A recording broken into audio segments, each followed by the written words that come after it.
Bonjour, j'ai le plaisir d'accueillir François Candelon. Et pour le présenter, j'ai besoin de ma fiche, vous allez comprendre pourquoi. Il est aujourd'hui Partner 72, un fonds de private equity bien connu. Il est fellow à Harvard sur les questions d'adoption de l'IA par les entreprises. Il est membre, un des rares Européens, membre de l'American Society for AI. Et il a été pendant 30 ans un partenaire du BCG. Merci François d'être avec nous. Alors aujourd'hui, je l'accueille parce que nous voulons avoir le point de vue de l'expert qui fréquente ce milieu depuis toujours et surtout aussi celui de l'expert qui va orienter ou évaluer les investissements finalement aujourd'hui à l'aune de cette compréhension puisqu'on ne peut pas faire aujourd'hui ce qu'on faisait hier. Absolument. Alors ma première question, François, c'est au fond en général avec cette compréhension de ce sujet, qu'est-ce que ça change l'IA pour toi aujourd'hui dans l'entreprise? Est-ce que c'est un basculement identique ou plus fort encore que celui du digital qu'on a connu il y a maintenant une vingtaine d'années? Alors pour moi, il est beaucoup plus fort que celui du digital. Je le compare souvent, et je ne suis pas le seul, à l'électricité, donc de la deuxième révolution industrielle, parce que il va falloir réinventer énormément de choses. Typiquement, les personnes morales ont été inventées en c'est 1906 ou 8, je sais plus, juste après, ça n'existait pas avant. Et là, ça va prendre du temps, on en est au début. N'oublions pas que Taylor arrive véritablement 30 à 40 ans après le début de l'électricité, de cette révolution. Donc, qu'est-ce qui va être aujourd'hui l'équivalent de Taylor avec l'IA? On ne le sait pas. Mais ce que l'on sait, c'est que toutes les fiches de poste vont être transformées. Donc il y a rien qui va rester en l'état. Rien ne va rester en l'état, et ça c'est un point qui est très important parce que je pense qu'on doit absolument protéger plus les individus que les fiches de poste. Et c'est un grand désavantage que l'on a en Europe, où on est beaucoup moins agile sur ces questions-là, et c'est la question centrale. C'est la question centrale. Parce que c'est la vitesse. C'est la vitesse, et puis tu as même une double vitesse, parce que ce que dit Sam Altman, lui, il le compare plus au transistor. En disant, en fait, et il a raison, en disant, vous savez, avec la loi de Moore, tous les 18 mois, on double, cette loi empirique, on double la puissance de calcul qui est possible sur un transistor. Et là, c'est vrai, il y a 2 ans, on avait ChatGPT qui arrivait.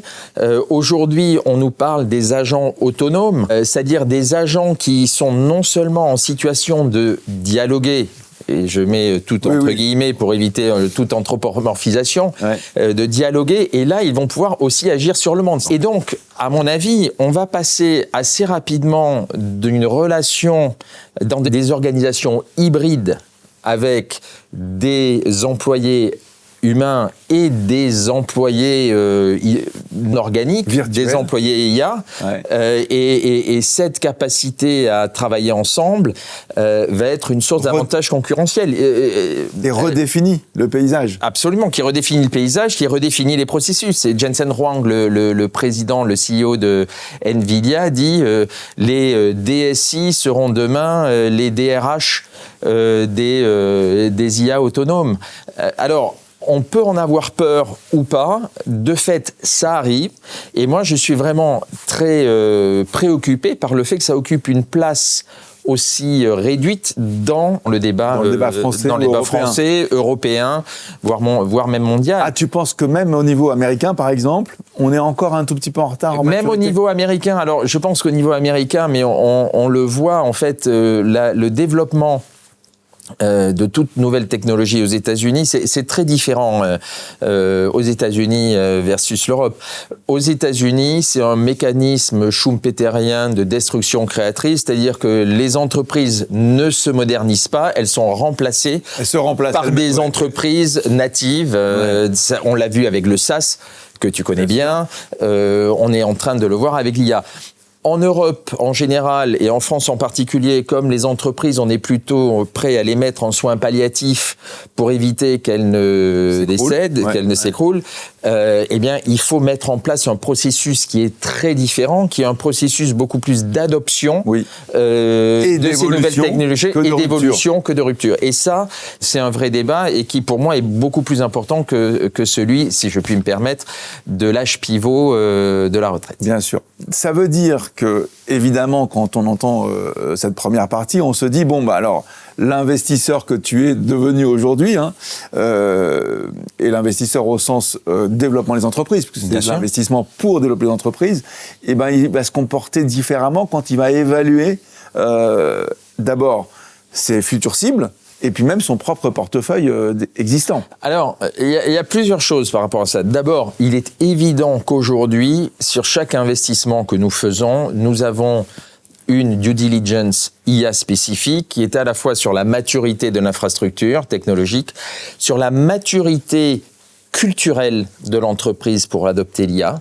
que ce soit sur les employés, mais aussi la manière dont ils ont une agilité pour transformer ces entreprises, et puis sur le modèle d'affaires. Oui. Est-ce que cette entreprise, il est impacté? Est-ce que c'est un danger ou une opportunité? Et typiquement, nous avons fait cet été un investissement aux Pays-Bas dans une entreprise qui a un logiciel pour les architectes, et on s'est posé effectivement cette question. Est-ce que l'IA générative était un danger, une opportunité?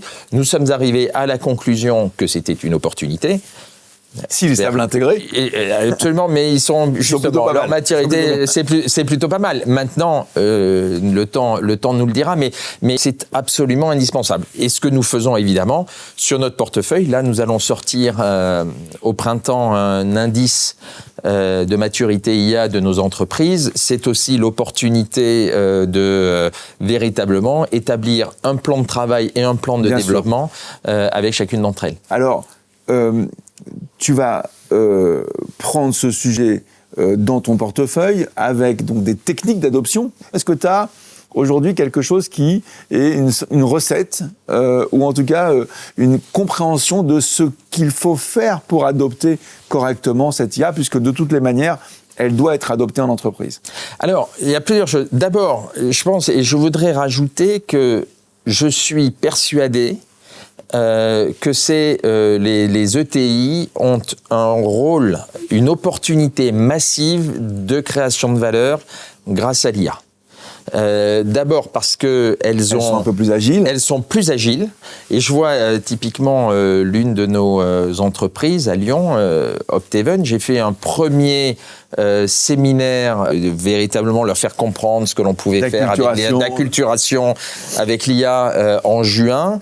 Et aujourd'hui, on finalise un plan de développement avec une refonte massive d'un certain nombre de processus, notamment de la gestion des sinistres, et qui a un impact très significatif sur leur EBITDA. Et sur la performance, finalement. Et donc la performance de l'entreprise. Pourquoi les ETI, c'est important? Parce que on se retrouve avec... Et ça, c'est suite à des travaux que j'avais fait quand j'étais au BCG, où on avait fait une expérimentation qui montrait qu'on pouvait faire de la data science à des consultants qui n'en avaient jamais fait et qu'ils performaient à un niveau qui était relativement correct. Et donc, pour les ETI qui ont du mal à embaucher des talents, ou certains talents, l'augmentation de leurs employés est une opportunité. Et j'ai eu un exemple très tangible dans l'une de nos sociétés où il y avait la DRH, était plutôt une directrice du recrutement. On l'a augmentée avec l'IA et aujourd'hui, c'est une DRH, je dirais, correcte. Et puis, troisième point, les ETI collectent beaucoup de données qu'elles n'utilisent pas tellement. Et donc ça, cette IA, c'est une manière de pouvoir l'utiliser sans avoir des hordes de data scientists. D'accord. Si tu avais une recommandation à faire au monde de l'entreprise en général, avec ce que nous savons déjà et puis surtout ce qui va arriver, parce qu'on n'est pas du tout au bout de notre surprise et on n'est pas du tout au bout de compréhension de la folle vitesse à laquelle ça se passe. Donc si tu avais une recommandation à faire... Alors, je vais en avoir peut-être... Tu me donnes l'opportunité d'en faire un peu plus. D'abord, je dirais comprendre que c'est un projet RH beaucoup plus qu'un projet technologique. La deuxième chose, et pour répondre à ta question un peu précédente, c'est d'utiliser l'IA là où elle peut permettre de mettre des sous à la banque. Donc c'est pas en mettant des données. Ça, il faut que tu t'expliques là-dessus. Alors, j'ai donné. Et c'est pas en donnant des licences Copilot. Même s'il faut le faire. On peut le faire. Ouais. Moi, ce que je fais, j'ai deux démarches. J'ai la première démarche qui est véritablement de faire un re-engineering des fonctions soutenu, enfin, Bien powered sûr. by AI. Ouais. Et ça, je pense que c'est assez différent. Donc, j'utilise jamais le mot use case. Le mot cas d'usage, je le mets en dehors. Pour moi, c'est on regarde le process, une fonction, et on a typiquement l'un des ce dont je parlais précédemment sur pour l'une de nos entreprises. On a identifié, on a revu le système de le process de gestion des sinistres, et on a 6 endroits où on doit mettre de l'IA pour refondre ce process. Donc c'est véritablement un re-engineering total. Et puis deuxième point, c'est regarder aussi pour les entreprises, typiquement les entreprises software, où est-ce que je vais mettre de l'IA et comment. Dans les applis. Dans les applis. Ça, c'est la phase qui va arriver. On va mettre de l'IA dans les process et demain, on va mettre de l'IA dans les applis. Alors, pas que demain, on le fait déjà aujourd'hui. On le fait déjà aujourd'hui, mais ce sont 2 choses différentes. Quelles sont les fonctionnalités où je dois avoir de l'IA, et ça, pour les investissements, notamment pour les entreprises SaaS, elles ont intérêt à s'y mettre à fond. Puis, troisièmement, évidemment, l'évolution des modèles d'affaires. L'une de nos entreprises qui travaille avec des conseillers en gestion du patrimoine, qui avait fait déjà de la data la source de son avantage concurrentiel, a une opportunité de créer de nouveaux modèles d'affaires de manière massive. Dernier point, il faut y aller maintenant. Il faut y aller maintenant parce que c'est en apprenant aujourd'hui que demain... Et on va faire des erreurs. On va faire des erreurs, mais que demain, on sera beaucoup plus à même de prendre ces nouvelles technologies. Et l'agilité de l'entreprise est pour moi le facteur de création de valeur fondamental. Exactement. Open, nous qui sommes un opérateur sur ce sujet, ne saurait mieux recommander d'écouter attentivement ce que François nous a dit aujourd'hui. Merci beaucoup, François, de ton éclairage et de ta pertinence. Merci beaucoup de m'avoir invité.